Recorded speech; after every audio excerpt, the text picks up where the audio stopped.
going, everybody? Level M Diecast bringing you some Mini GT action today. Just 9 releases here. Not a huge release wave for Mini GT, but a pretty good one. Also includes that first GTP car up there for IMSA, which is pretty exciting. We're going to just kick these off. I did cut the plastic outer wraps out of these. I haven't pulled them out of the box yet, but just to save time. It always takes a lot more time to take the plastic off. Kick it off with this one right here.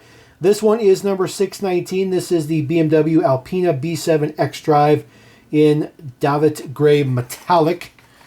So get this guy cracked out of there.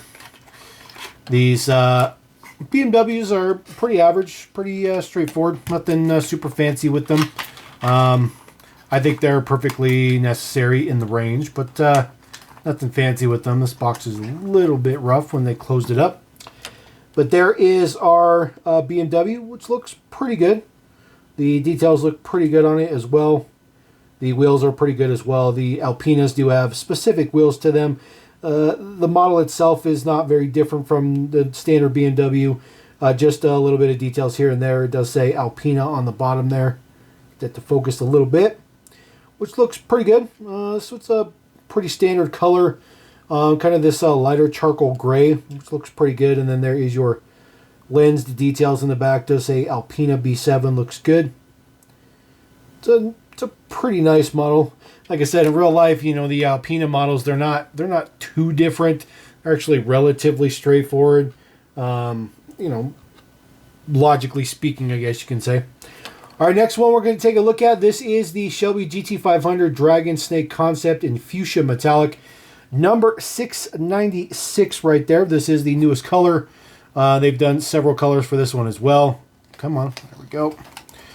Boxes are new, so they're a little bit on the tighter side. We'll slide our Mustang out of there. Wow, that color actually looks pretty good. I still think the white one's probably the best release, but we'll take a look at this Fusion one and see if it looks any better. That purple's actually really, really nice. It's a really, really nice color. A little bit metallic to it. Very, very nice and shiny, very glossy. The color match is pretty good between the spoiler and the body. This is a plastic spoiler, then of course the metal body. The colors are pretty close, which is pretty good. Something that Mini GT is a little bit better with their quality. Details on the front. I'm not sure if it's supposed to be a little bit of print on that snake. You guys see it as a reflection, but that snake's actually got no print on it. So I'm not really sure if that's supposed to have print, if it's just supposed to be black. That's okay. This one has a little bit of details in the back. Says Shelby up underneath there. A little bit of the bracing up there for the low rung spoiler. That is pretty cool. That looks pretty cool. I think that's a little bit different logo than what we've seen on the previous ones, which I think is pretty nice. It's nice to get something different. There we go. A little bit of that glare out of there for you. And then just says Shelby GT500 down the side. Again, not a huge fan of, all the Mustangs and stuff, but I am a little bit envious of Mustang guys because they get, a premium brand like Mini GT to make their Mustangs. All right, I do have 2 Honda Civics. They just kind of both dropped this way. Both of them are Type Rs. This first one, Boost Blue Pearl, number 637. We've already seen 2 colors for the Type R thus far. So now we're up to 4, which I think is fine. This blue actually looks pretty good. Just popping them right out of there. Just real quick, always get the little case to slide back in there. Potentially. There we go. You can see that is from the manufacturers where they were closing the boxes. It's definitely not from us. We just opened the box for the first time. So there is our Civic Type R. This one looks pretty good. It's just factory. There's nothing fancy with it. It's just a complete factory version. It does have your symbols there on the front, the Honda and the Type R and the grill. Get that to focus a little bit. Looks pretty good. Standard wing in the back, and then of course that triple stacked exhaust, which is pretty common.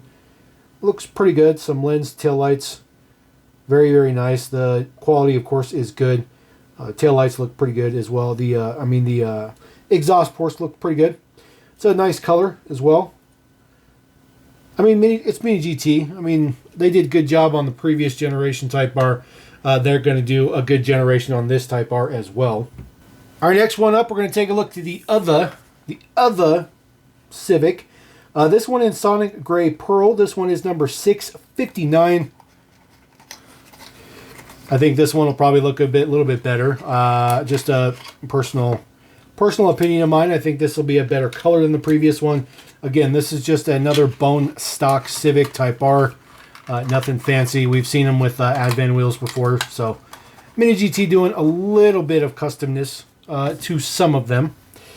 So this is the Sonic Gray, I think it was Pearl, I think is what they was calling it. Looks pretty good. It's you know, it's really nothing different. It's just a different color. It's exactly the same details all the way around. It's kind of interesting to have them drop two colors on top of each other like that. I don't think it's anything wrong. It probably helped a little bit with cost and stuff like that, but very interesting to have that happen. You know, they've done that a few times. Had some models kind of drop on top of each other. I think a little bit has to do with maybe something getting delayed just a little bit, and then it just kind of pops up in the mix. You know, it's just kind of the way it works a little bit. All right, this big, huge box in the back right here, this is AC21. So that is accessory 21. This is what the AC stands for. This is the Type C hauler. So this is the third version we're seeing for this particular hauler. Comes in a very, very large box.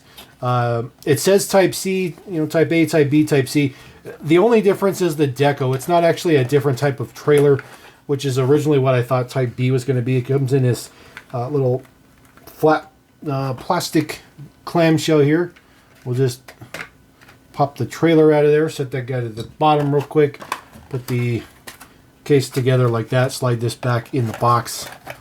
You know, because these are going to go in the display cases, so no need to put them back in the box. So put that guy in the back. So this is the Type C hauler. This one is in white. First one was, I think, in silver. We have one in black, but now this one is in white, which looks fantastic.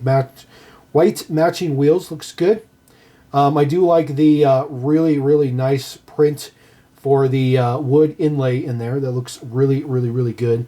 Has a little bit of a adjustable stand. You can see it does rotate just a little bit. It doesn't work all that well, but it's a little bit better than, say, Greenlight has them. There are integrated ramps. The ramps are in the trailer, so you don't have to worry about losing them. The only problem is getting them out. So let me see if I can pull these out real quick. All right, I got those started right there. You can see, and then they do just pull out. They do stay in there, so they just come out a little bit to the edge, and then they kind of sit down a little bit, so you can put them on the ground, and then you could drive a car up there, and then you just push them right back in. So I do like the fact, sorry about that, I do like the fact that these ones don't fall out. You can't lose these ones. So I think that is a superior design to what anybody else has done. MiniGT is the only one to actually make the ramps stay inside the trailer, which I think is a really good idea. So I'll throw that guy up there. All right, next one up. This one is a pretty cool one. LB Silhouette Works Lamborghini Aventador GT Evo in lime. This one is number 605. Like, I don't know if I mentioned, but none of these are new castings except for that GTP car in the back. All the rest of these are just standard releases in new colors, which is nothing wrong with that. You can always take more colors. We've seen this particular LB Silhouette in about, I want to say, 6 colors already. So this might be like the 7th color, or this might be the 6th color. This casting's been used quite a bit, which I think is perfectly fine. Most Mini GT releases, will you just cooperate with me? There we go. Man, even for not having the little flaps on those boxes, they're a pain in the butt. This is probably my favorite kit for any of the Lambos. It's just nice and super, super wide. It looks super, super good. It says Liberty Walk right there on the back wing. Liberty Walk across the windshield banner. Number 32 on there. Of course, that nice Lamborghini green with the font on the side looks pretty good. It says 32 on there. GT Evo, Mini GT, Liberty Walk, all the good stuff on there. I think every single release has had these same wheels, which I think is fine. They are offset, so you do have a little bit deeper dish in the back than the front, which looks pretty good. Details in the back. That's a nice little spire there in the middle. Some tail lights that are just well hidden into all that black detail in the back. But this is a pretty good one. It's a little bit heavier than most of the Mini GT models, just a little bit. And that's just because it's a little bit wider, so it has a little bit more heft to it. Just a little bit. Not a huge amount of heft, just a little bit. All right, moving on to a race car. This one is pretty cool. This is the Skyline GTR R32 Group A number 23 for the 90 Macau Gia race winner, number 592. So this one has been in process for a little bit. We are well into the 600s, so this one's a little bit behind the ball, but does carry one of those iconic Castrol decos.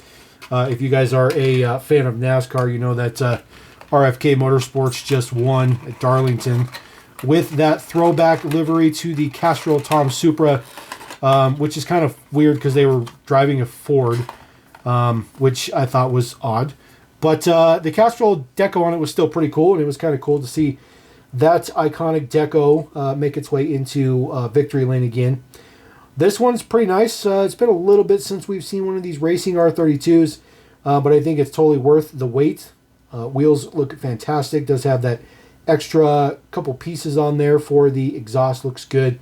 Dumps right out the passenger side because, of course, this is a right-hand drive model. You do see the roll cage inside of there. Details look very, very good. A little bit different Castrol deco on this one. I do like it, though. A lot of fine prints in there. Says Honest Motors Limited. The Castrol colored grille as well. Dunlop there on the bottom. Looks very, very, very good. Details on the back. Got some Reebok on there as well. Skyline embossed in the casting. This one's pretty good. And, of course, it's got the offset colored lugs for the center locks. You got red on this side and, of course, blue on the opposite side.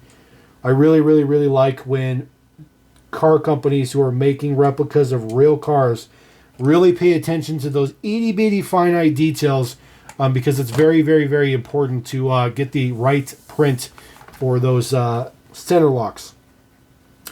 All right, I love GT3 class cars. This is the newest M4 2023 IMSA Laguna Seca GTD second place. This is for Turner Motorsports. The Macintosh deco on there, number 647. I'm absolutely digging this IMSA partnership that MiniGT has, along with the Super Auto Box as well. But I think the IMSA is a little bit more lucrative, I feel like, just because there's a little bit more decos. Those IMSA classes, whether it's the prototype or the GT class, there's just a lot of decos that they could roll with, especially for this one. So this one looks pretty good.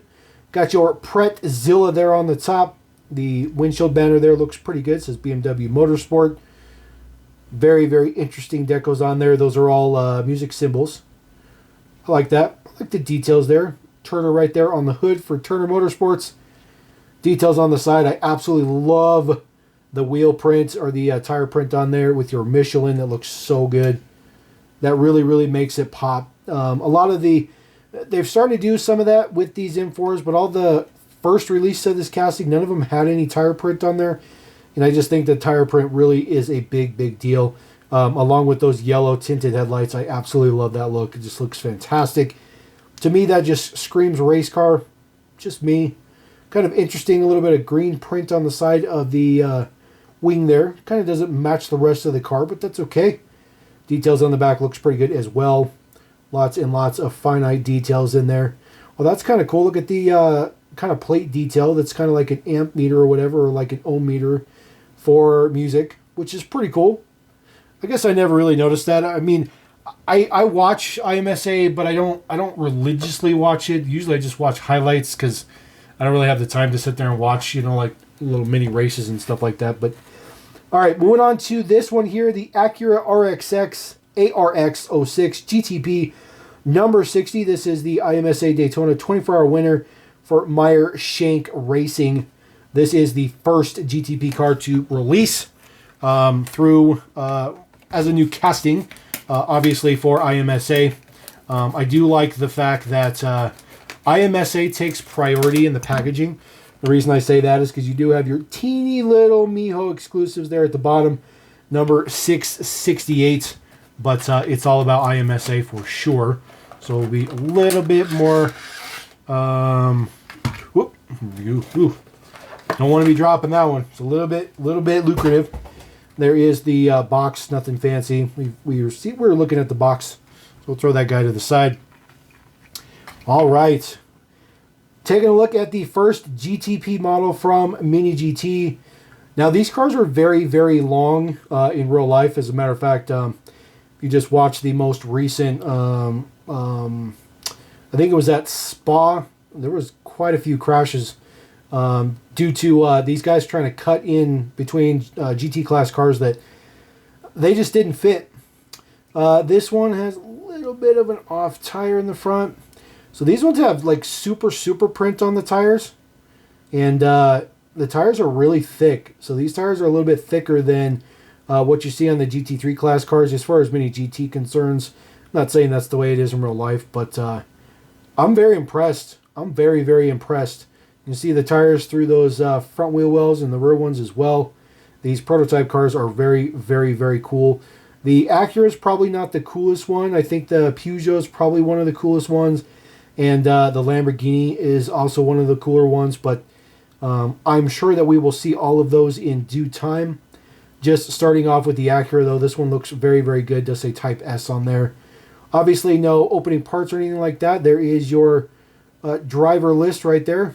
Bloomquist, Castroneves, and then a couple other guys in there as well. Oh, trying to get that to focus a little bit better for you guys. There we go. Looks pretty good. Sirius XM as well. Taillights are okay. Like I said, the Peugeot and the Lamborghini have the best taillight setups, but that's just my opinion. So I think what I'm going to do is I want to bump the 7 Series out of here. I want to put the GTP class car right in the front. Maybe center mount that trailer. There you go. That is the newest batch of MiniGT MiniGT to drop. Pretty happy that I can bring those to you. Again, I buy these from Surplus Goodies. So if you guys want to get the newest drops, they tend to have them before anybody else. They typically come from Hong Kong. So if you want to check them out, they are on eBay. Surplus Goodies. You can also check them out on their Instagram page. But we're going to roll out. Appreciate you guys, every single one of you. Thanks again for supporting the channel. Thanks again for supporting MiniGT. We absolutely love MiniGT. We'll catch you next time here on Level M. Peace.